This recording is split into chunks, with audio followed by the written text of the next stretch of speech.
Bonjour. L'hiver dernier, j'ai construit un igloo juste ici en arrière, dans ma cour. Et j'ai d'ailleurs fait une vidéo sur la construction d'un igloo.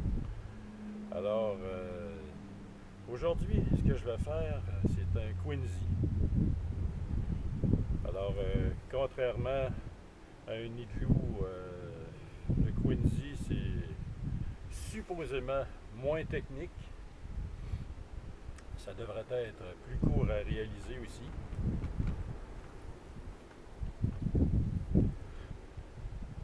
Il y a un bon vent aujourd'hui. J'espère que la qualité sonore va être adéquate. Alors, le Quincy, lui, on peut utiliser. Le Quincy est plus conçu pour les conditions de neige là, comme on a ici au Québec. Une neige poudreuse. En fait, le principe est simple, c'est de faire un gros monticule de neige et de creuser l'intérieur, de vider l'intérieur. Alors, c'est ce que je vais faire juste ici derrière. Alors, je vais faire un monticule de neige d'environ 8 pieds de diamètre à la base. En fait, contrairement à un igloo, pour un Quincy, c'est pas vraiment nécessaire que ce soit une base circulaire. La forme n'a pas besoin d'être circulaire. Mais je vais quand même faire quelque chose de la même dimension que l'igloo que j'avais construit l'hiver dernier. Je ne compacterai pas la neige à la base pour que ce soit plus facile de vider l'intérieur par la suite. Je vais seulement compacter une fois que le monticule soit vraiment là, rendu à la hauteur finale désirée. Alors quand on a de l'équipement de camping, pack-sac, matelas de sol, peu importe, on peut toujours prendre l'équipement et l'insérer à la base avant de faire le monticule. Ce sera d'autant plus rapide pour vider l'intérieur.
Avec la quantité de neige qu'on a ici, ça a pris à peu près 10 minutes de faire le monticule comme il est là.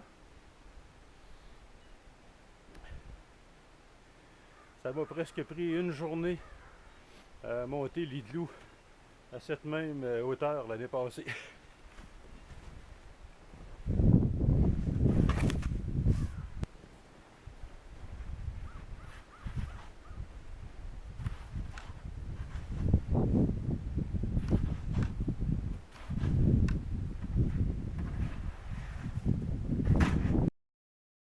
Alors je vais maintenant compacter le buton, compacter la couche externe et je vais la laisser figer, je vais la laisser durcir pendant quelques heures.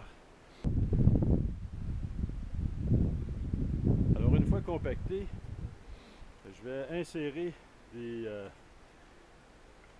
bouts de bois comme ça un peu partout.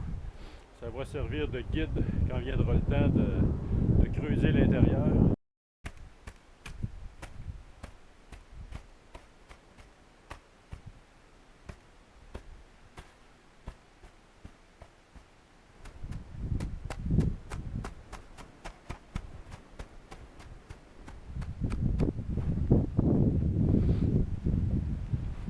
voilà le dôme, une fois compacté. Alors, ça n'a vraiment pas été long faire cette étape-là, peut-être 30 à 40 minutes, tout au plus. Alors, et creuser l'intérieur devrait être plus long. Alors voilà, maintenant insérer les baguettes de bois. J'en mettrai pas à la base.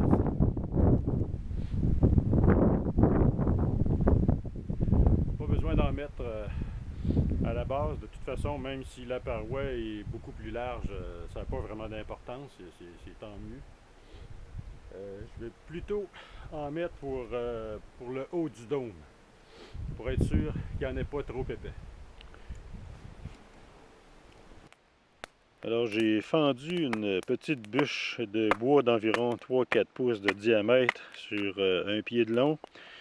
Et ce qui m'a donné une trentaine de baguettes là, que je vais insérer tout autour du dôme à 90 degrés avec le plan tangent.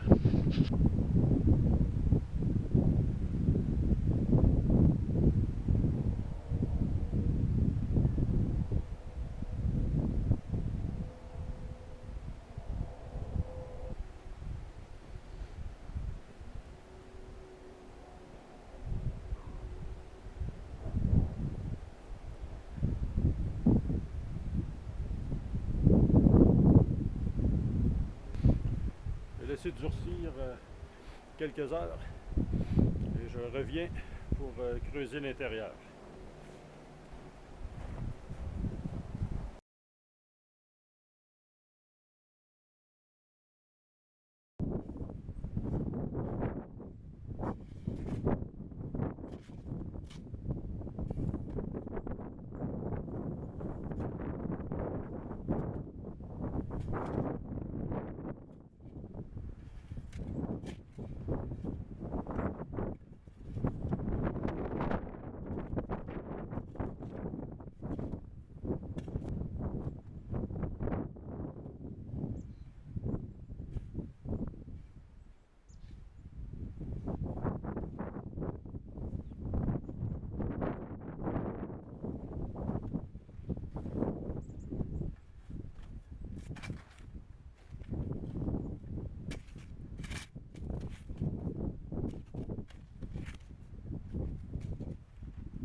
Pour l'instant, c'est pas trop difficile.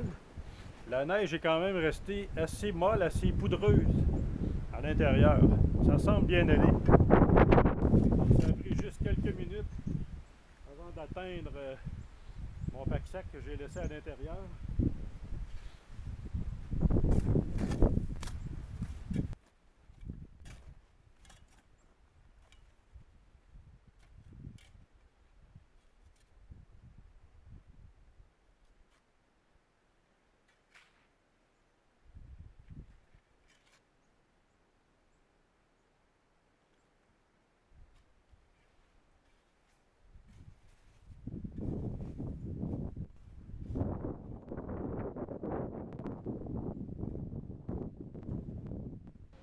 « 15 minutes tout au plus après avoir commencé à vider l'intérieur de la butte. Je peux déjà retirer l'équipement que j'avais enfoui au début. Et l'espace à l'intérieur est déjà assez grand là, pour s'installer confortablement à l'abri du vent.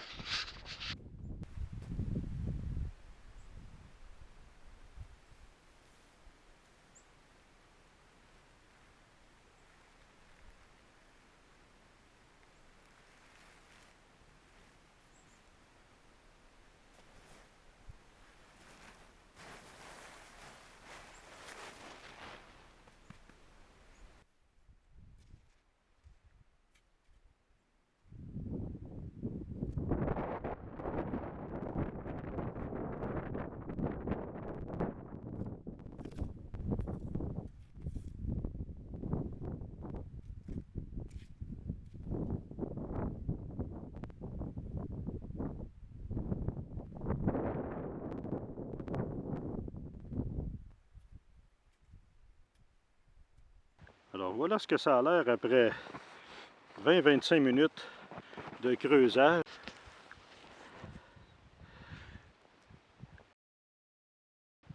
30 minutes plus tard, voilà le résultat final.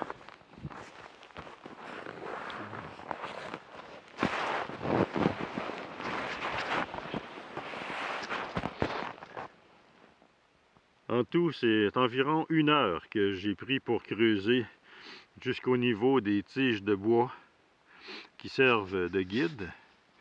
C'est très utile ces tiges parce que j'aurais facilement pu passer au travers le toit avec un coup de pelle. À l'intérieur, il n'y a vraiment rien qui vous dit quelle épaisseur de neige il reste à enlever, là. Alors il faut vraiment y aller plus lentement, là, plus délicatement vers la fin. Et puis gratter tranquillement avec la pelle jusqu'à atteindre le bout des tiges de bois. Comme on peut voir, j'ai surélevé au fond le plancher d'environ 1 pied. Alors on est couché plus haut, et puis c'est important parce que l'air froid qui est plus lourd demeure plus au ras du sol. Alors l'air sera plus chaud là, dans la partie supérieure du dôme. L'idéal, c'est quasiment d'avoir le lit au niveau du haut de l'ouverture de la porte, ou juste un peu plus bas que le haut de l'ouverture de la porte. Et puis j'ai aussi fait une ouverture dans le niveau supérieur du dôme d'environ 3 pouces par 3 pouces pour faciliter là, une circulation de l'air. Oh, il est presque 11 heures ce soir et comme cet hiver, j'ai pas encore fait de camping dans l'arrière-pays. Alors j'ai décidé de passer la nuit dans mon Quincy. Et la température actuellement est de moins 17 degrés. Et on annonce autour de moins 25 pour cette nuit. Alors c'est le temps idéal pour essayer le Quincy. Allons voir la température qu'il fait à l'intérieur.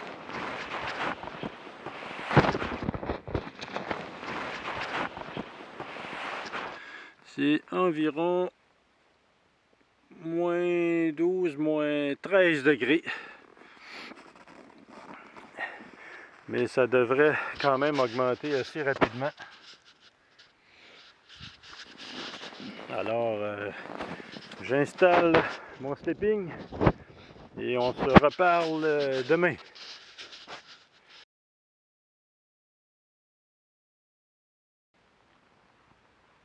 Bon matin.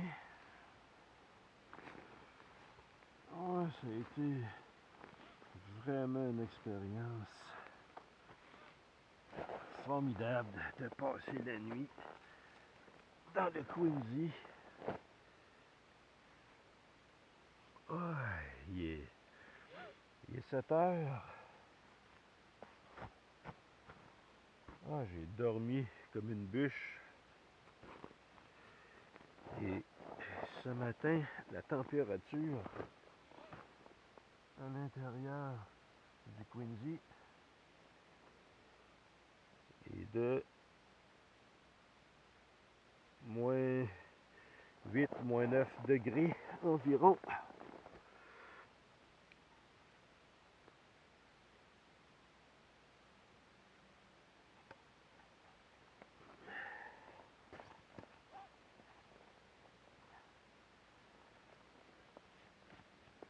Alors ça va être intéressant de comparer avec la température qu'il fait dehors. Alors le temps de m'habiller.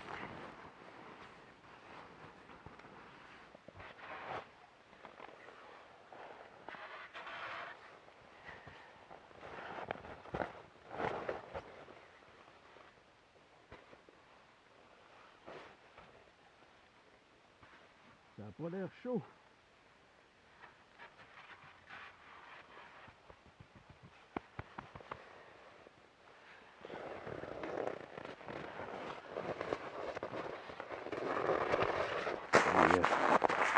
Dehors ce matin,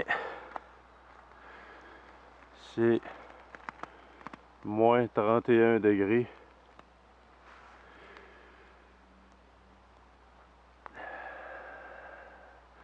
Moins 30 degrés Celsius. Moins 31.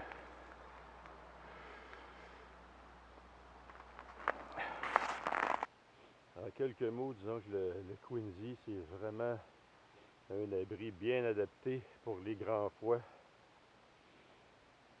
Il y a plus que 20 degrés de différence ce matin avec la température extérieure. C'est vraiment bien isolé. C'est confortable. C'est très rapide à construire également. Alors, voilà ce qui termine cette vidéo sur le Quincy. Alors, merci d'avoir écouté. Bye!